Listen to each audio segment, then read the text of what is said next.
సభాధ్యక్షులు మిత్రులు పట్టాధ్యక్షులు డైరెక్టర్ గారు, వారితో పాటు మనందరం కూడా నిరంతరం టీవీలో పేపర్లు చూసి పెద్ద ఎత్తున అభిమానించే నాయకులు ఈ ఉప ఎన్నికల్లో పోటీ చేసేటువంటి మన ప్రియతమ నాయకులు రేవంత్ రెడ్డి గారు పంపించినటువంటి అన్న తీర్మానం మల్లన్న గారికి ఒక్కసారి విద్యార్థులు, విద్యావంతులు, ఉద్యోగులందరూ కూడా గట్టిగా చప్పట్లతో స్వాగతం పలకాలి వారికి. Thank you. మరి కార్యక్రమం వేదిక మీద ఉన్నటువంటి ప్రజలు, మున్సిపల్ చైర్పర్సన్ గారు, డివి గారు,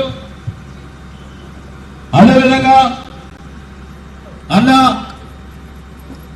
ఈ ఎన్నికలకు ముందు ఎమ్మెల్యే ఎన్నికలతో పాటు ఎన్నికలు కూడా ఇన్ఛార్జిగా వచ్చినటువంటి అన్న నువ్వు విజయన గారు, అదేవిధంగా సీతారాములు గారు, మధుకర్ రెడ్డి గారు, ఝాన్సీ గారు, నాగిరెడ్డి గారు, జానీ గారు, సత్యనారాయణ గారు, బ్రహ్మన్న గారు, శివన్న గారు, మండల పార్టీ అధ్యక్షులు, అదేవిధంగా వేదిక మీద మిగతా ప్రజలు, వేదిక మీద ఉన్న ముందున్నటువంటి గ్రాడ్యుయేట్స్ అందరూ కూడా పేరు పేరు నమస్కారం, ధన్యవాదాలు.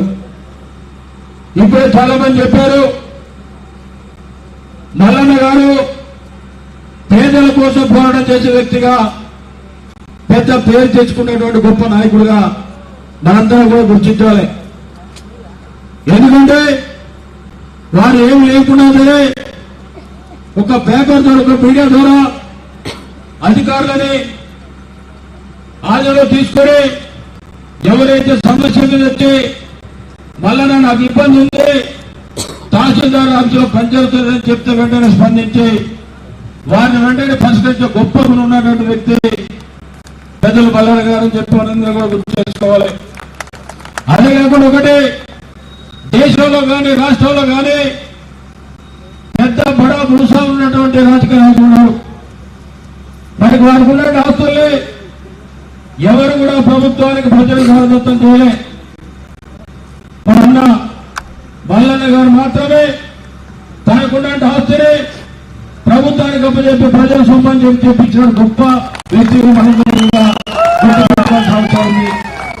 అంతేకాకుండా చాలా పెద్ద ఎత్తున అన్నని ఓడించాలని చెప్పి అమెరికా నుంచి తీసుకొస్తున్నారు టీఆర్ఎస్ వాళ్ళు.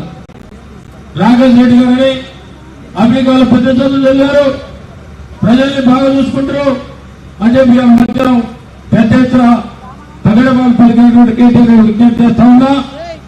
మరి గవర్నమెంట్ బిల్లు చదివి పేద ప్రజలందరూ కూడా చక్కటి విద్యనించినటువంటి గొప్ప నాయకులుగా పనిచేసుకున్నటువంటి వ్యక్తి మల్లన్న గారు ఒకసారి గుర్తు చేసుకోవాలి. చిన్న ఉదాహరణ చెప్తా. ఇప్పుడే ఒక తమ్ముడు వచ్చాడు, రవీంద్రని వచ్చాడా, నేను పేదరికలున్నా నాకేదో సాయం చేయాలని చెప్పి ఒక ట్రిప్ ఇచ్చాడు. ఎన్నికల తర్వాత తప్పకుండా ఆ తమ్ముడికి సాయం చేస్తానని చెప్పి అన్నతో విజ్ఞాపన చేస్తా ఉన్నా.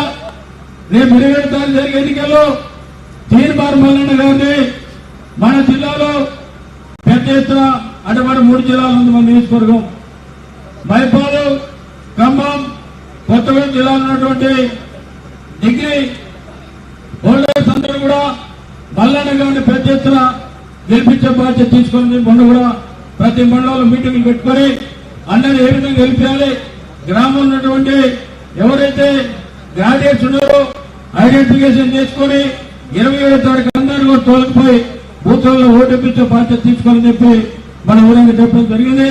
ఇది అన్న కోసం రేపు జరిగే ఎన్నికల్లో అన్న ఇచ్చేటువంటి గెలిచిన తర్వాత మరి ఏదైతే నిరుద్యోగులు ఉన్నారో, ఉద్యోగస్తులు ఉన్న వారికి ఎలాంటి సమస్యలు ఉన్నా కూడా తీర్చడానికి అన్న ఒక్కడే ఉన్నాడు, వేరే వారు చేసే ధైర్యం లేదు. అధికారులు మరి ఈనాటి ప్రభుత్వం కూడా అన్నకు సపోర్ట్గా ఉండి ప్రతి ఒక్క సమస్యని నిలబెట్టడానికి ప్రయత్నం చేసే బాధ్యత తీసుకొని అందరూ కూడా విద్యార్థులకు ఉద్యోగులకు అందరూ కూడా మొదటి బాధ్యత ఉన్నదని చెప్పి విజ్ఞప్తి చేస్తూ సెలవు తీసుకున్నా. జై కాంగ్రెస్.